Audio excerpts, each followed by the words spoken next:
Olá pessoal, eu sou o professor Fernando, professor do curso de Agronomia da Universidade Federal de Tocantins, e hoje nós vamos a mais uma aula do nosso curso de Introdução ao Software R. Vamos falar de funções. As funções no R são nomes que guardam uma sequência de código. Nós precisamos dar um nome para essa função, passar os argumentos para essa função e depois retornar um resultado. Então as funções basicamente se reúnem uma quantidade de valores de entrada, processam esses valores, executam algum cálculo e entregam o resultado. Basicamente é isso. Nós temos funções nativas do R, várias funções, como por exemplo a função sum faz o somatório de dois valores. E aqui eu passei dois valores. Quando eu executo a função sum 2 e 4, eu soma das 6.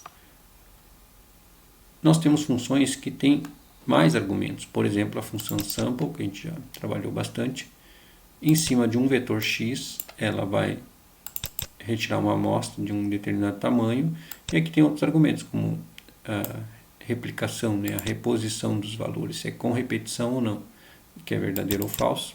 E se eu posso também passar nessa função a probabilidade, né, um vetor de probabilidade que eu quero que cada um desses valores do meu x tenha a probabilidade de ser amostrado pela função. Então, tem alguns argumentos que são obrigatórios. Posso ter argumentos lógicos, como é o caso do replace, e nesse caso a probabilidade ela é opcional. Vamos ver então alguns exemplos para a função sample.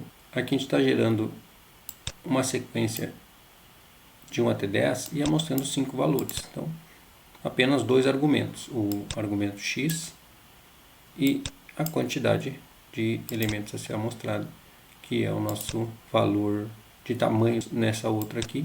Nós temos a mesma sequência de valor x, de 1 até 10, o mesmo tamanho de amostra, porém agora eu passei um argumento que é de replicação, né, de reposição, como sendo falso. Nós pedimos a ajuda da função, nós vamos ver aqui que o padrão do replace é falso, então eu posso omitir essa informação, né? Caso eu queira trocar por reposição igual a verdadeiro, aí nós vamos ter a possibilidade, né, de um mesmo valor ser amostrado mais de uma vez. Vamos testar essa reposição. Vejam que o 9 foi selecionado duas vezes. Nós repetimos. Nessa amostragem nenhum repetiu. Esse aqui o 1 repetiu e assim por diante. Nós podemos passar mais esse argumento, por exemplo, mais esse argumento de probabilidade, que passa a probabilidade com que cada um dos valores do nosso x, do nosso vetor, que é de 1 até 5, qual que é a probabilidade de cada um deles ser amostrado. Então veja que eu passei um vetor aqui com o mesmo comprimento do nosso x em termos de probabilidade. O primeiro valor, o número 1, tem a probabilidade de 40%, o número 2, 30%, e os demais apenas 10%. E aqui eu coloquei como reposição igual a verdade. Quando eu executo a função, vejam que o número 1 e 2 têm probabilidade maior, então eles apareceram mais vezes. Já os números 3, 4 e 5, eles aparecem menos vezes em função da probabilidade ser menor. Eu posso passar esse vetor de probabilidade em termos de valor de probabilidade, ou posso passar em termos de peso mesmo. Então aqui, valores 1 e 2, o nosso x, com o tamanho 20, nossa amostra de tamanho 20, com reposição. E aqui eu estou passando o vetor de pesos como sendo o primeiro valor, o número 1, o primeiro valor do nosso x, como tendo peso 1. E o segundo valor, que vai ser o valor 2, tem um peso maior, que é 5. Então, na nossa amostra de 20 valores, o 2 deve ocorrer mais vezes. Testando aqui, vejam que o número 2 ele apareceu muito mais vezes. Então, eu posso passar pesos diferentes. Então, um outro tipo de argumento. Então, as funções elas têm diversos tipos de argumento e nós pedimos a ajuda da função, nos indica, né, se um determinado argumento é obrigatório ou não, se um determinado argumento de que tipo que ele é, se ele é lógico como a reposição, se é um vetor de probabilidades. Então, a ajuda da função nos direciona a verificar a característica dos argumentos.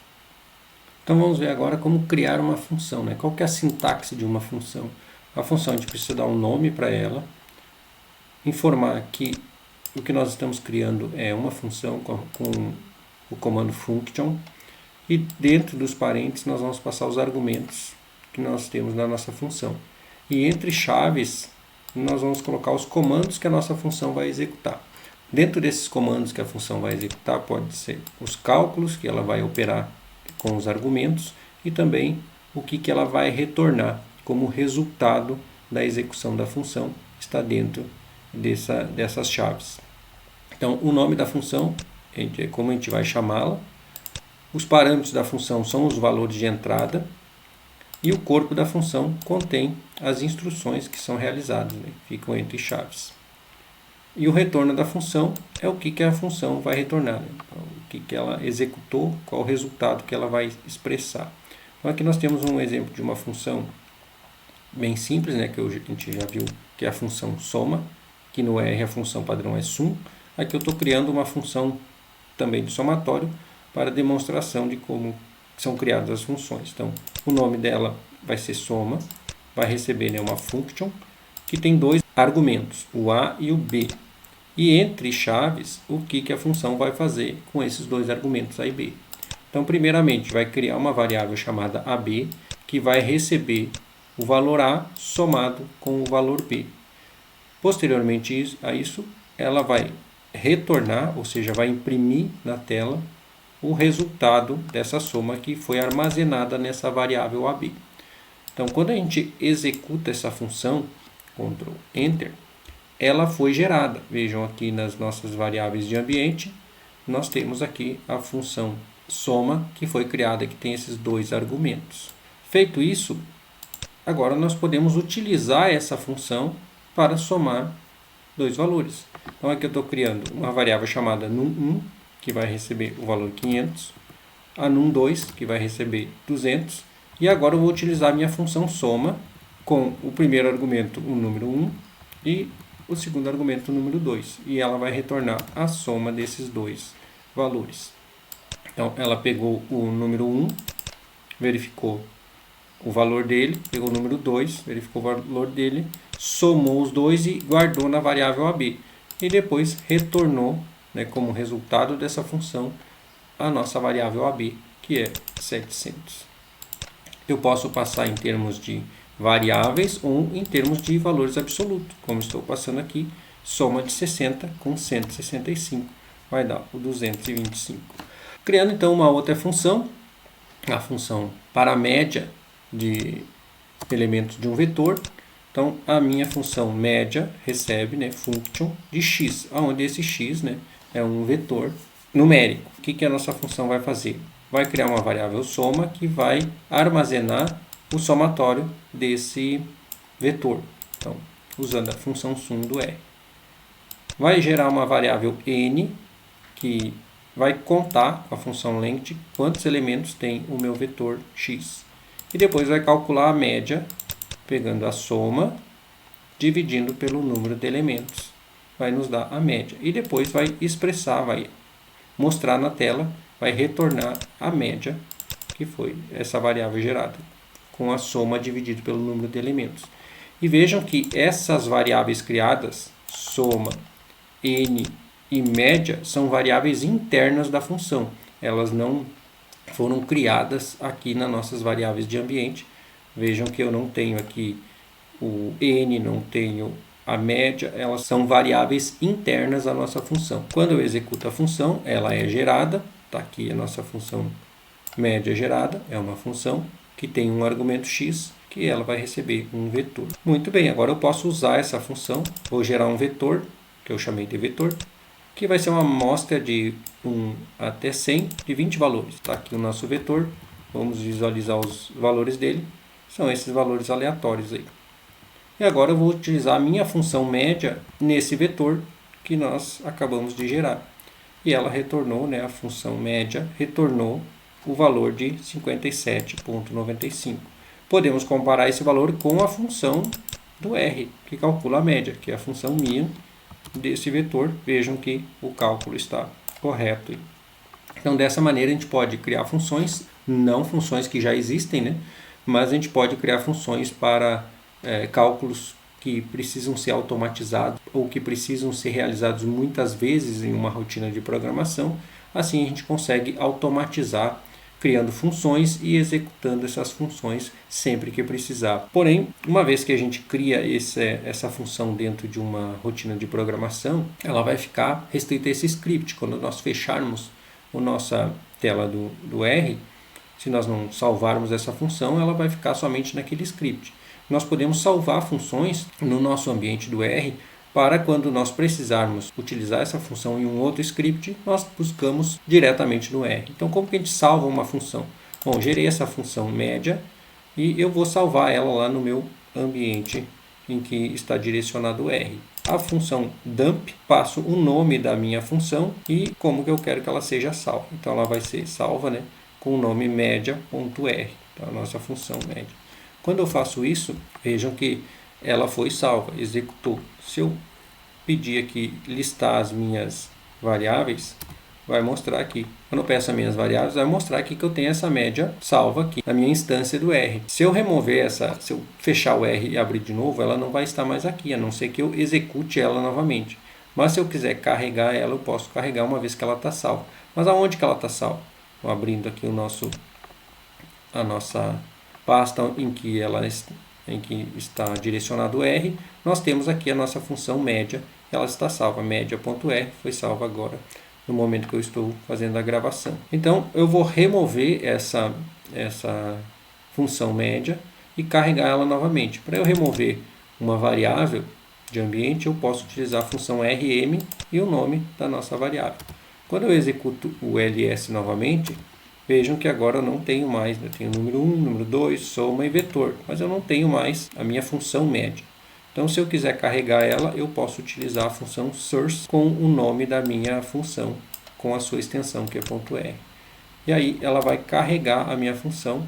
Se eu executar o ls de novo, vai mostrar que agora eu tenho a minha função média carregada novamente. Eu posso utilizar. Está aqui nas minhas variáveis de ambiente a minha função média, que nós acabamos de criar. E agora eu posso usar ela novamente, aplicando a nossa função média nessa amostra de 10 valores de uma sequência de 1 a 100. E o resultado foi aí 53. Então, dessa forma, a gente consegue criar funções, salvar essas funções no nosso ambiente, carregar essas funções num segundo momento e utilizar elas da forma que nós desejarmos. Aqui para mais um exemplo, né, de cálculos que não são implementados no R, na minha área, na agronomia, nós temos um cálculo bastante tradicional, que é o cálculo de recomendação de calagem, de calcário ser aplicado.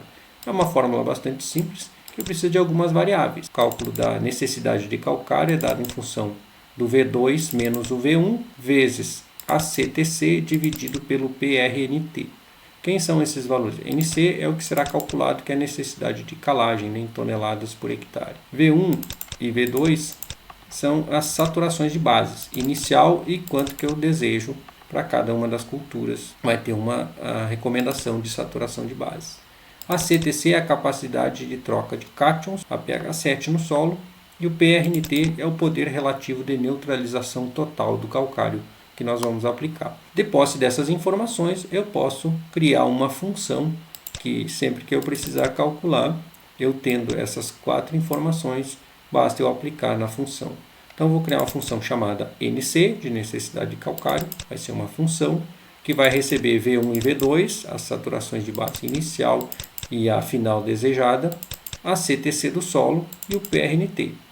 Então, feito isso, o que a minha função vai fazer? Vai calcular uma variável chamada NC, que vai fazer a subtração do V2 menos o V1 vezes a CTC dividido pelo PRNT. E aí o que ela vai retornar? Eu estou usando a função cat para juntar, para concatenar aqui uma informação de texto, que vai aparecer na tela como a necessidade de calcário é, aí vai aparecer a nossa variável NC e posteriormente toneladas por hectare. Então vai ficar uma frase formada por esse pedaço da frase, o valor calculado e esse restante da frase aqui, que é a unidade de medida. Então, é isso que a nossa função vai entregar, não só o valor, como também, né, esse valor contextualizado numa frase. Então, criei a minha função, está aqui a nossa função, chamada NC, foi criada, que tem esses 4 argumentos. Feito isso, eu vou aplicar essa função NC para alguns valores. Então, imaginando que o nosso V1 é 25, o nosso V2 60, o nosso CTC de 15 e PRNT de 90, a necessidade de calcário é de 5,83 toneladas. Mudando os valores, aqui eu aumentei a saturação de base inicial de 25 para 35, reduzi a final de 60 para 50, o nosso CTC é um pouco maior, 18, e o nosso poder relativo de neutralização total é um pouco maior. Então a tendência é que esse valor seja um pouco menor. E aí a necessidade de calcário é de 2,84 toneladas por hectare. Não ficou boa a função, porque tem valores fracionários aí muito grandes. Podemos arredondar esse número, essa necessidade de calcário. Então podemos utilizar a função round. E aí vou passar como argumento, vou botar mais um parênteses aqui. Vamos passar como argumento, segundo argumento, colocar aqui uma casa decimal. Pronto, agora nós podemos gerar a nossa função novamente com essa correção. E aí vamos executar para os dois aqui. A necessidade de calcário é 5,8 e 2,8. Então, dessa forma, podemos gerar funções, né, que podem ser úteis aí na agilidade da programação, uma vez que eu venha a precisar utilizar diversas vezes um determinado cálculo.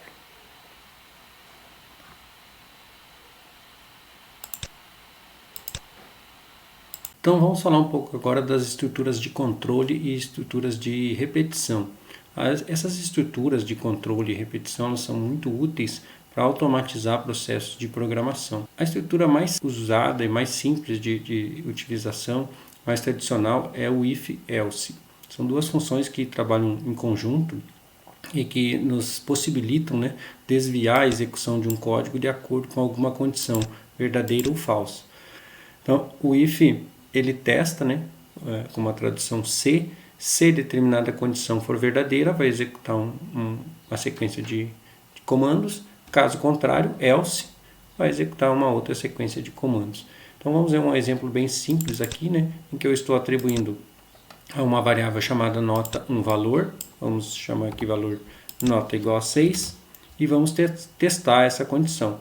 Caso essa nota ela seja maior do que um determinado valor, né, então se essa condição for atendida, o resultado, né, que eu chamei de result, vai receber aprovado. Caso contrário, else, se o teste dessa condição for falso, então o else vai ser executado e o resultado vai receber como reprovado.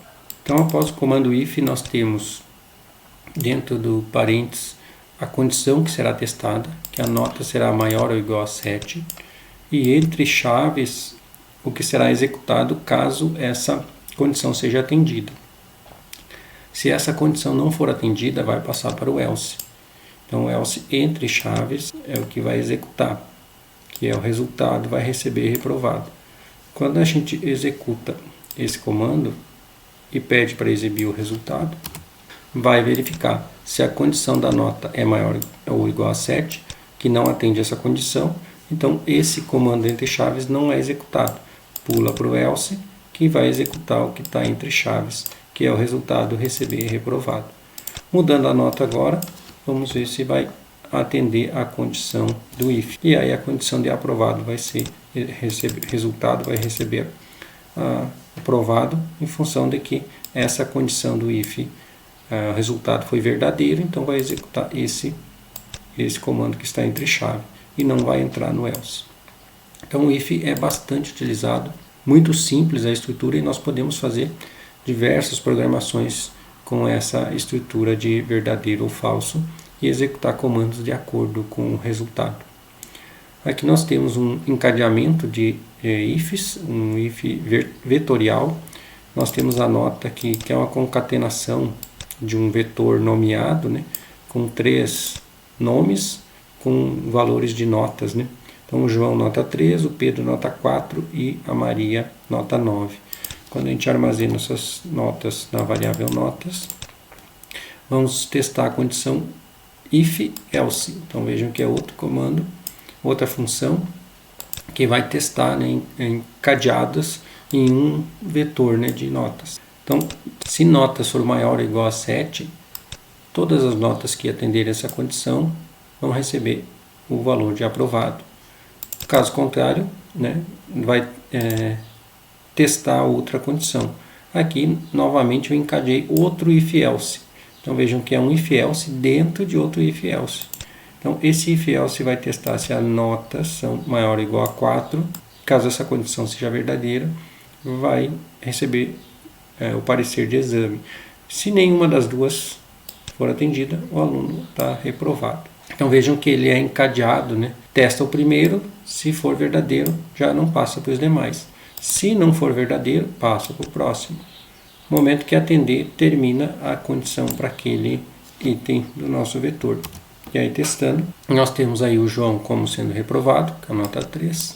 Então, não atendeu nem a primeira condição, nem a segunda condição.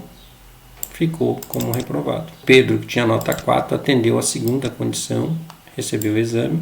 E a Maria recebeu a primeira condição, que a nota dela é maior do que 7, recebeu aprovado.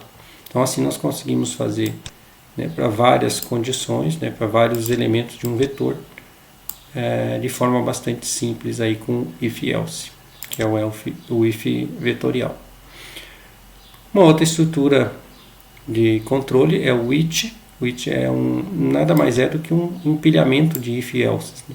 Então, aqui um exemplo bastante simples, né? Semáforo, a cor que ele está, recebe nesse caso verde. E aqui eu estou testando com a função which. Se o semáforo for verde, vai receber o parecer de continua. Se for amarelo, atenção. Se for vermelho, para parar.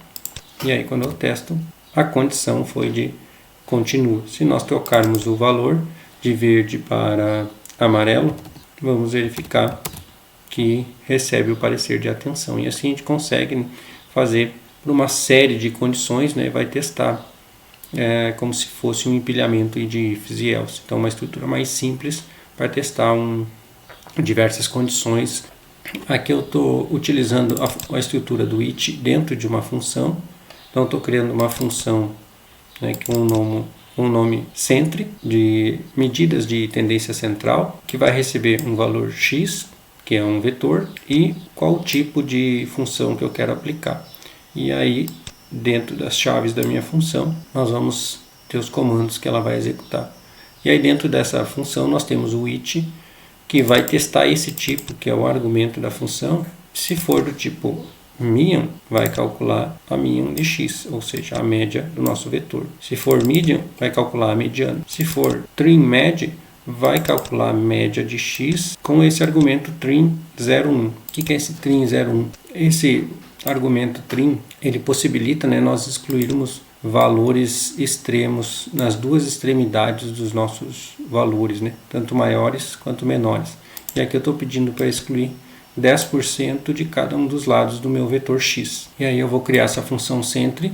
E agora eu vou utilizar essa função, né? Vou criar um vetor x, que aqui eu passei esses 10 valores, né?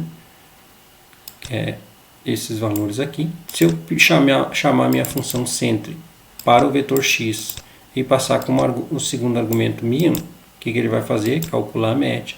Então a função centre vai calcular a média, 5.9. Se nós verificarmos aqui, né? Median de x vai dar o mesmo valor, 5.9. Se eu passar a função centre do meu vetor x com o segundo argumento median, vai calcular a mediana, 5.5. E se eu passar o segundo argumento, o trim_med, ele vai excluir os 10% de cada um dos lados. São 10 valores, né? Então, é equivalente a excluir aqui o maior valor, que é o 18, e o menor valor, que é o menos 5. Então, vai excluir, né, 10% de um lado, 10% do outro, é um valor. São 10 valores. E aí, quando eu executo, deu 5.75. Só para fazer uma verificação rápida, vamos gerar um vetor x1 sem 10% inicial e sem os 10% final, né, que é o maior valor. E agora vamos calcular a média desse x1. Média desse x1, 5.75. Mesma coisa que nós calculamos lá na função trim_med. Então, esse argumento trim possibilita isso, a gente excluir valores extremos, né? Dessa forma, vimos aí as estruturas de controle, né, mais usuais, o it e o if, else. São muito interessantes de serem utilizadas em rotinas de programação. Vamos ver então as estruturas de repetição, né? Assim como as estruturas de controle, elas são muito úteis na programação, né? na rotina de programação, de forma a automatizar processos. O for, nós já vimos, né? Vamos executar um exemplo aqui de forma bastante rápida.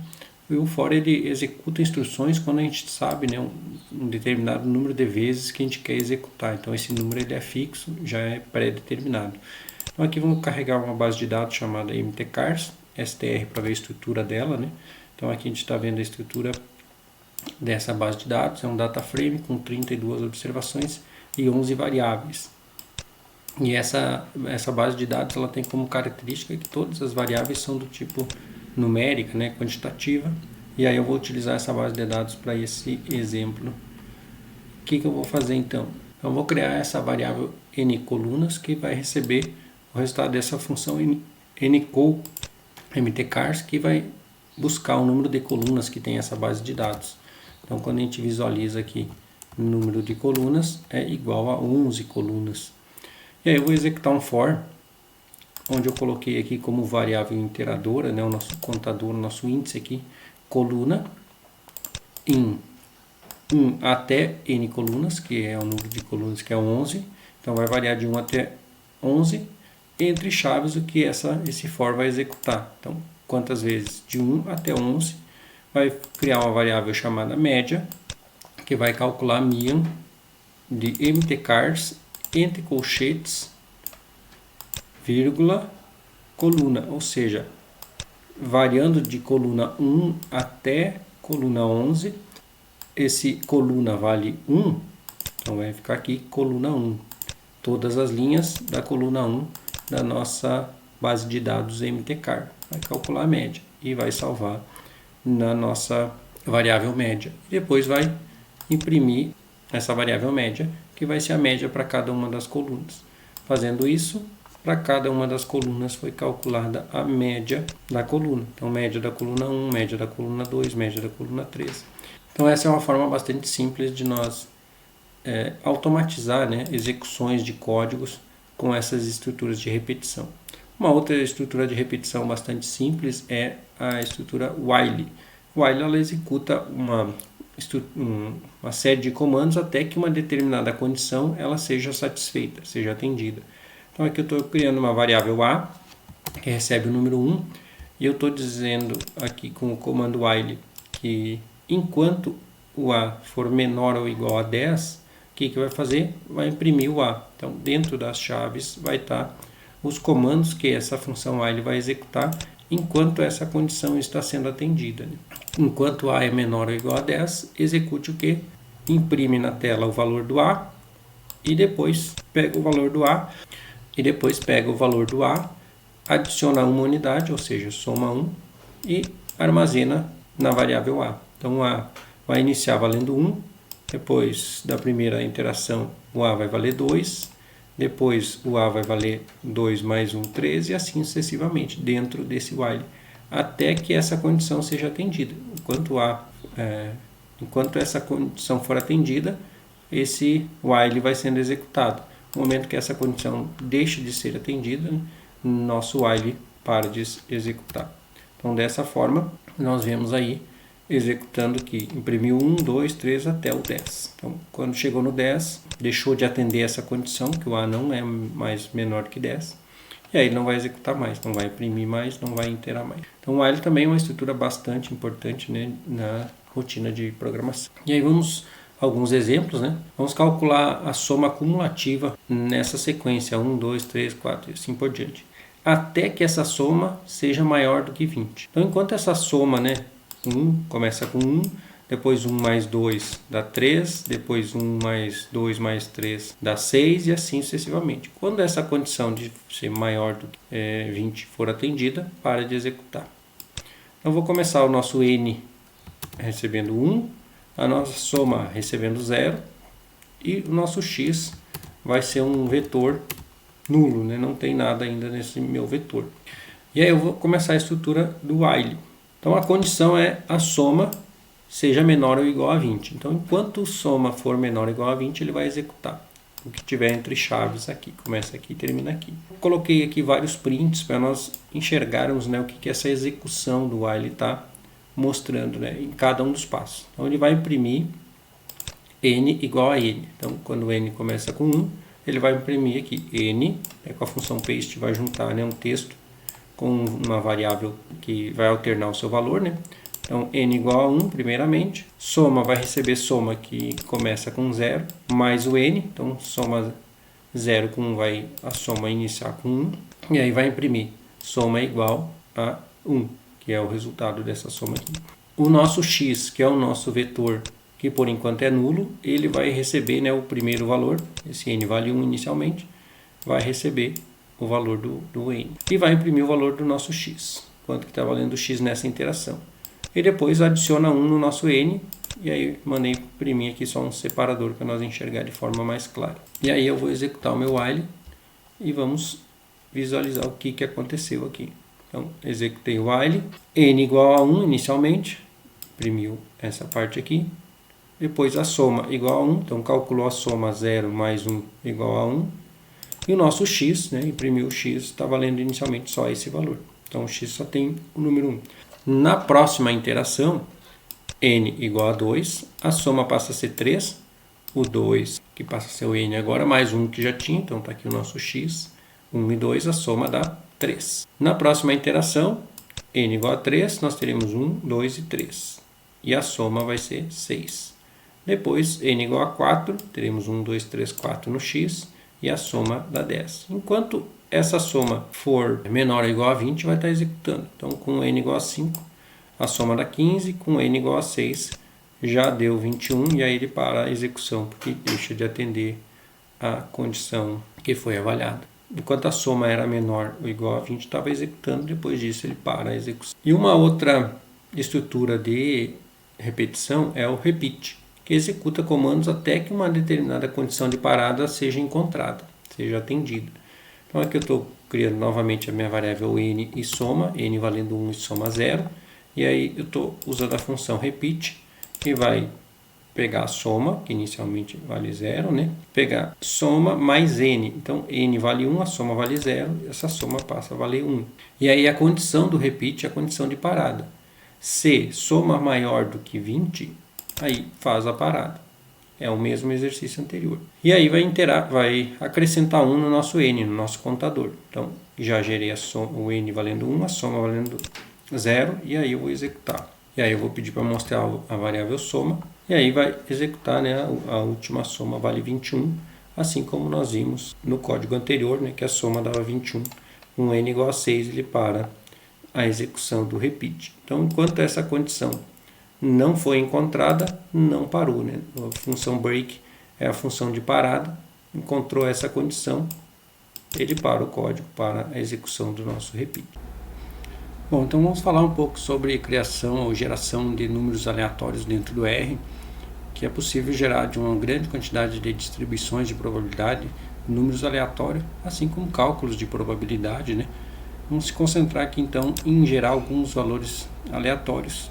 Iniciando pela distribuição uniforme ou retangular, onde para gerar números aleatórios, para todas as distribuições, nós utilizamos a primeira letra, a letra R de randômico, e a abreviação da distribuição, que para a distribuição uniforme é UNIF. O primeiro argumento dessa distribuição é o N, o número de elementos que a gente quer gerar. O mínimo é por padrão 0 e o máximo por padrão é 1.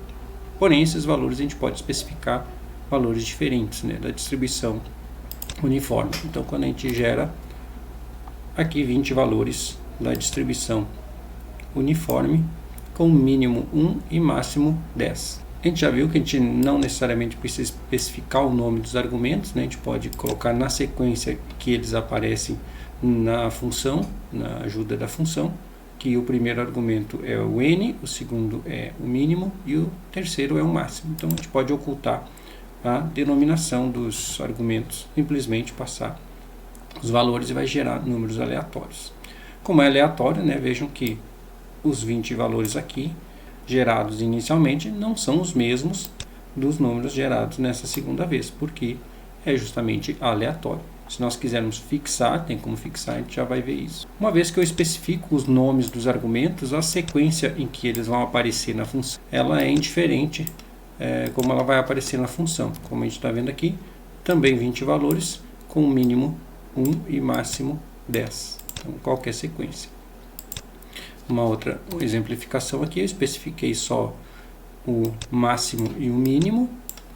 E o primeiro argumento, que é o n, eu não especifiquei o nome, então ele tem que necessariamente aparecer primeiro.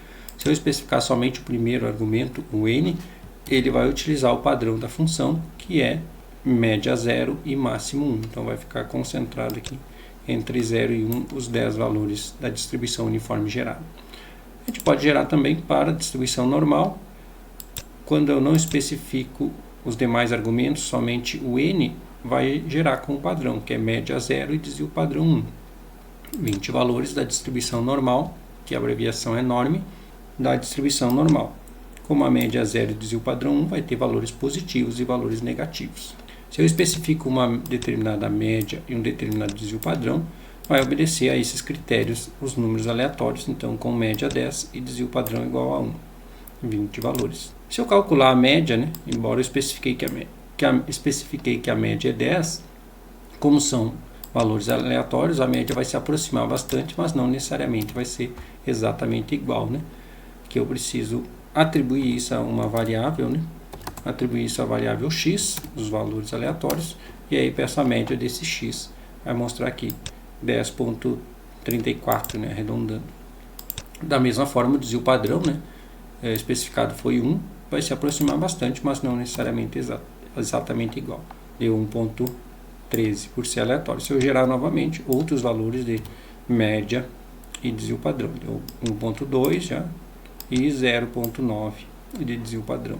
Quando eu quero gerar por mais de uma vez os mesmos valores aleatórios, eu posso estabelecer uma semente, eu defino essa semente e essa semente ela vai fazer com que eu consiga gerar os mesmos números mais de uma vez. Então aqui eu estou gerando 5 números aleatórios da distribuição normal e armazenando em x2. E aí eu peço para ver os valores de x2. E aí quando eu gerar novamente, com a mesma semente, eu consigo os mesmos valores gerados anteriormente. Então, não necessariamente eu preciso atribuir só uma média e só um desvio padrão, eu posso passar uma concatenação de valores para a média, assim como para o desvio padrão. Então, eu estou gerando 4 valores, com médias variando de 10, 100, 1000 e 500 e desvio padrão igual a 2, 3, 40 e 20. Média próxima a 10, média próxima a 100, média próxima a 1000 e média próxima a 500. Eu posso fazer isso para mais valores, não necessariamente só para os 4. Eu passei um vetor de 4 médias e um vetor de 4 desvios padrões. Porém, eu posso gerar tantos números quanto eu desejar, de forma que o R vai seguir essa sequência. Os 4 primeiros vão seguir essa sequência no vetor de médias e essa sequência no vetor de desvio padrão. Terminou os 4 para essa sequência, ele começa novamente do começo.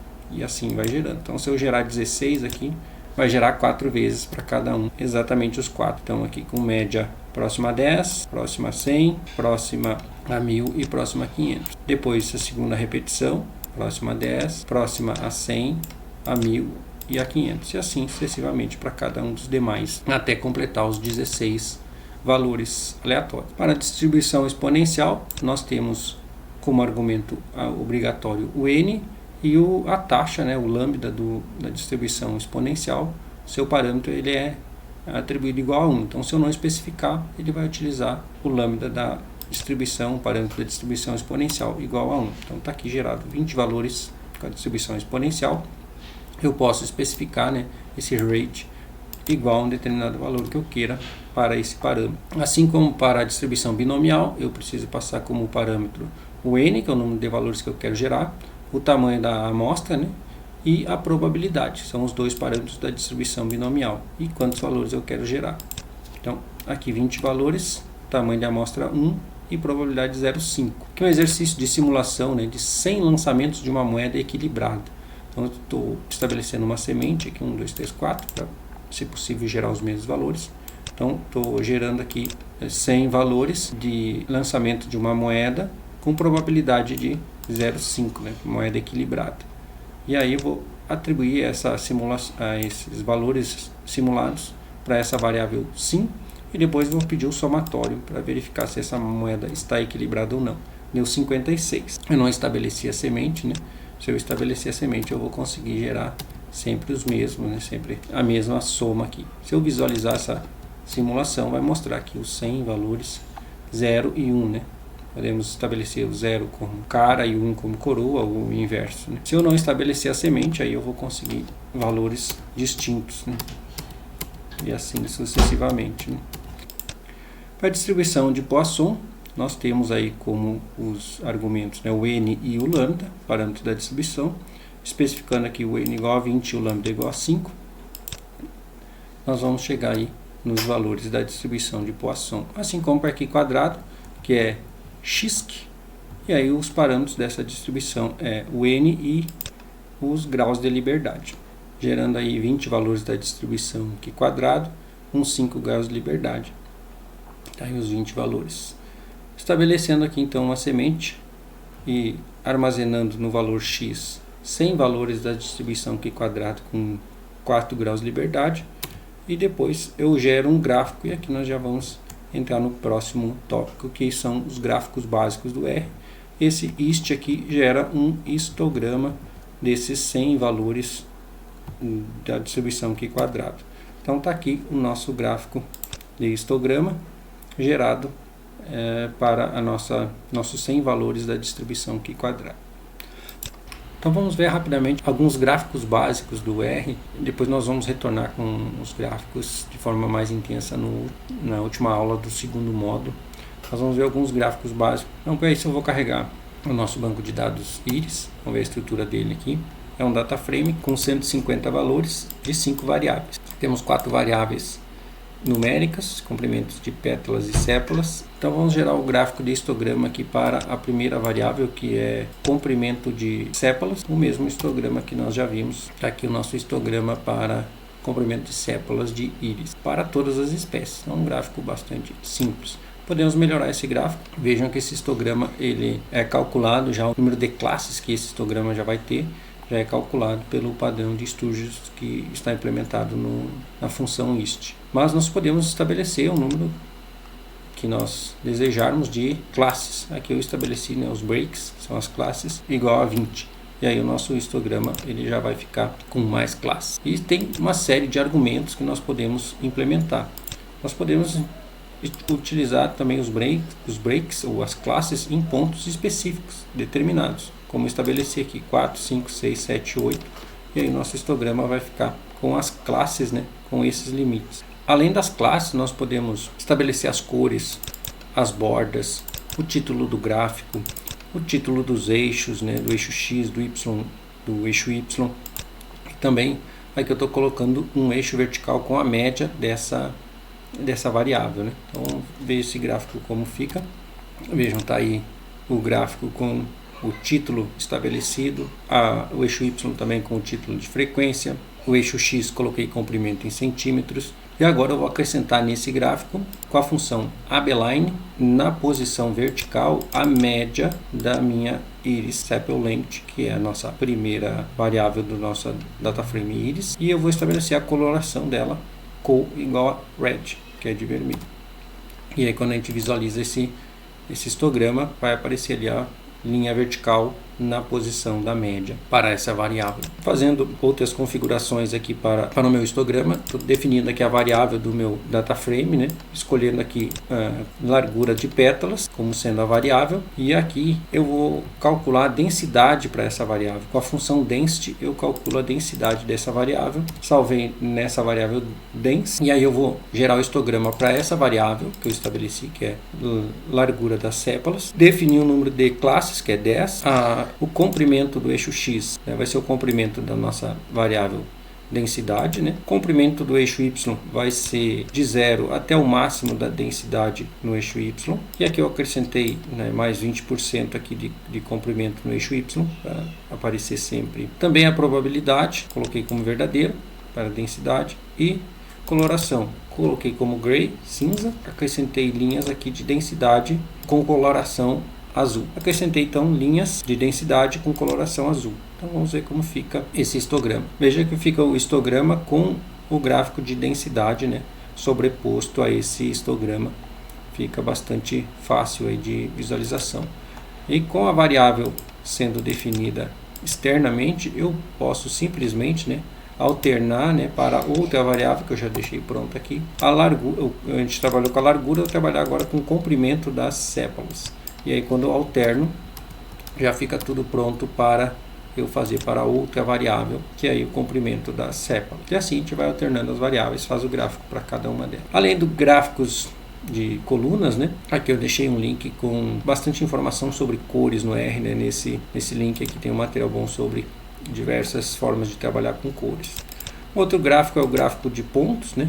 E aí quando eu faço aqui para os 150 valores de comprimento de pétalas das espécies de íris, estão dispostos, né, dessa forma. Quando a gente faz o cruzamento de uma variável contra a outra, então aqui comprimento de pétala em função da largura de pétala. E aí eu mudei a coloração para vermelho e o tamanho do ponto para 19. E aí o gráfico já fica com uma outra característica, né? Pontos maiores. Eu posso estabelecer também que essa coloração ela seja diferente em função de cada uma das espécies.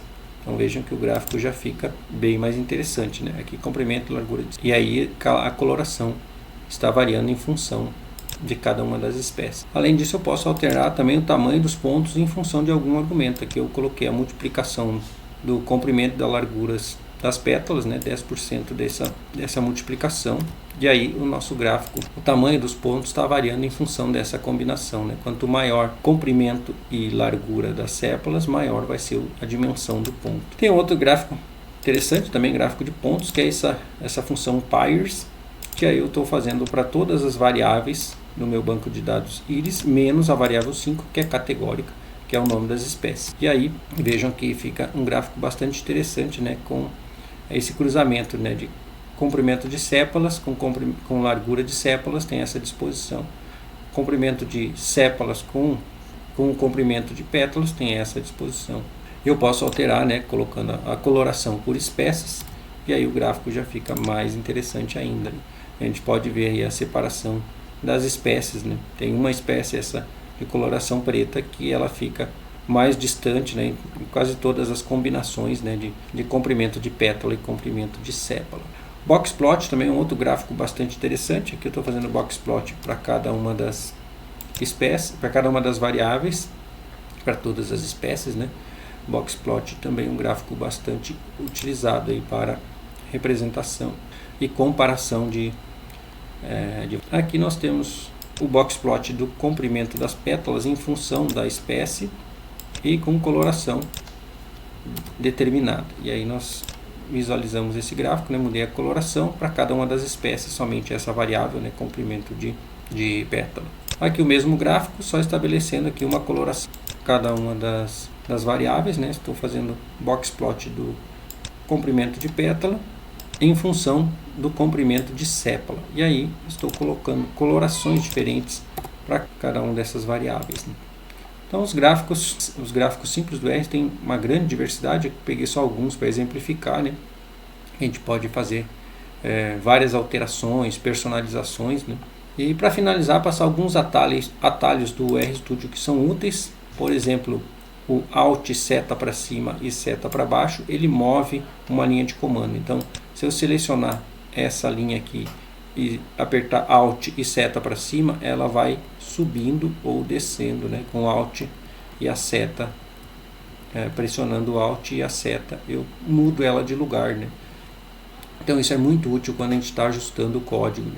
Outro atalho interessante, né, é o Alt menos, que ele cria o sinal de atribuição. Então se eu estou gerando uma variável, por exemplo, variável x, e eu quero colocar a atribuição, né? Então em vez de colocar o menor tracinho, eu posso fazer isso pelo atalho, né, que vai ser Alt menos, já vai fazer o sinal de atribuição. Fica bastante interessante dessa forma. Um outro atalho legal é o Ctrl F, né, para procurar alguma informação no código, né? Ctrl F já vai buscar aqui. Por exemplo, eu quero buscar íris. E aí ele já vai buscar, né, onde tem íris aqui onde tem íris ele consegue achar, né? Ou alguma função que você tenha utilizado, né? Round. E aí procura onde vai ter essa função round, onde que ela foi utilizada. Outro atalho interessante é o atalho Ctrl+I, né? Então a indentação do código ela é bastante interessante, né? A indentação é essa organização do código, né? Então se eu quero, né, estou com o meu código um pouco bagunçado, né, que não tem uma indentação, a gente pode fazer com Enter, né, ela já organiza. Então se o meu código não estiver organizado como esse aqui, esse atalho ele vai ajudar, né? Seleciono Ctrl+I, ele vai fazer a indentação, né? Então vejam que nesse argumento aqui que está dentro do boxplot, né, o correspondente a ele, né, na mesmo nível vai estar alinhado com ele. Esse aqui também está alinhado com os de cima, né, vírgula.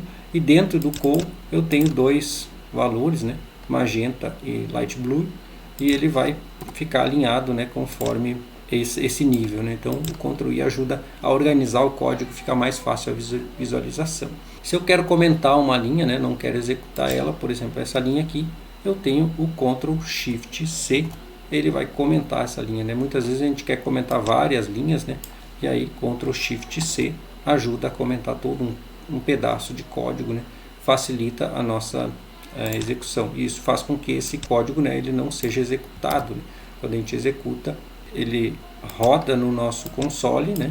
Porém, por ter o hashtag, né, por ter esse comentário, o R não executa esses comandos que estão ao lado. E dessa forma, né, nós chegamos ao fim aí da nossa última aula do primeiro módulo.